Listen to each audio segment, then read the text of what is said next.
بسم الله الرحمن الرحيم. في البداية نتحدث عن الشاعر عمرو المصري كإنسان.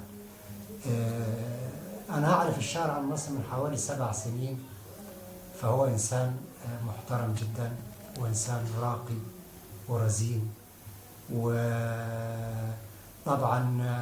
يملك يعني شخصية قوية وشخصية محترمة، وأنا بحترمه جدا بصراحة. أما إذا انتقلنا إليه كشاعر، فعمرو المصري كشاعر متمكن جدا من أدوات الكتابة، وشاعر بكل المقاييس، وعمل تطور في القصيدة.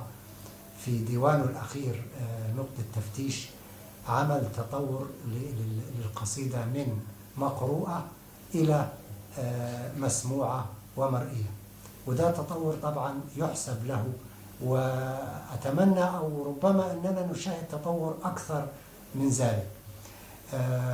نقطة تفتيش هذا الديوان الأخير اللي هو يعني إبداع حقيقي وإبداع متكامل للشاعر عمرو المصري، لما يحتويه من قصائد جميلة جدا زي شجرة الدر وأناكوندا والهرم الأكبر والسد العالي وشنطة إيدها والطعنة. لو نظرنا إلى حتى أسماء هذه القصائد نجد أنه يعني انتقاء لأسماء هذه القصائد، فيعني وفق في أنه يختار حتى عناوين القصائد، فجد بصورة رائعة جدا وعظيمة. برضو في نقطة تفتيش قصيدة محطة مصر، قصيدة من ضمن القصائد اللي عجبتني جدا، ولها يعني ذكرى بيني ما بين عمرو المصري. كان في فترة قبل ما يكتب القصيدة دي جت فكرة في بالنا ان احنا نعمل كمسابقة او نختار موضوع معين نكتب فيه احنا الاثنين.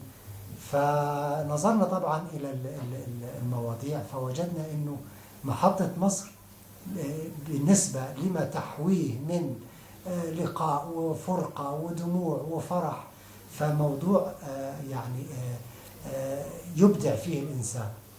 فطبعا الشاعر عمرو المصري سبقني في هذا الموضوع وكتب هذه القصيدة محطة مصر، قصيدة رائعة، وأنا للأسف كان حصل ظروف فما قدرتش أن أنا أكتب في هذا الموضوع.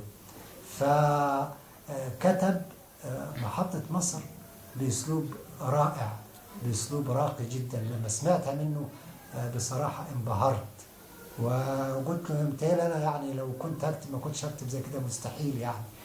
فكان شيء عظيم جدا، ودي ذكرى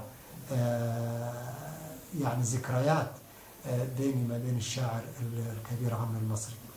أيضا الشاعر عمرو المصري له خبرة وله دراية في إدارة الندوات وإدارة المهرجانات، فعنده بعد وعنده وجهة نظر وعنده يعني بصيرة في إدارة الندوات، فبيدير الندوة بصراحة بإتقان وبحكمة وبرزانة يعني أسلوب متطور وراقي جدا.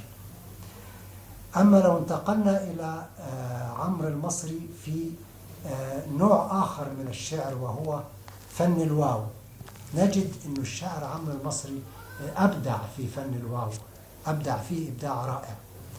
فطبعا أتمنى له كل التوفيق، وأقول له ألف مبروك على هذا الديوان اللي هو نقطة تفتيش، وعلى ما أبدع فيه، وأهنئه وأتمنى له مستقبل عظيم إن شاء الله، وشكرا.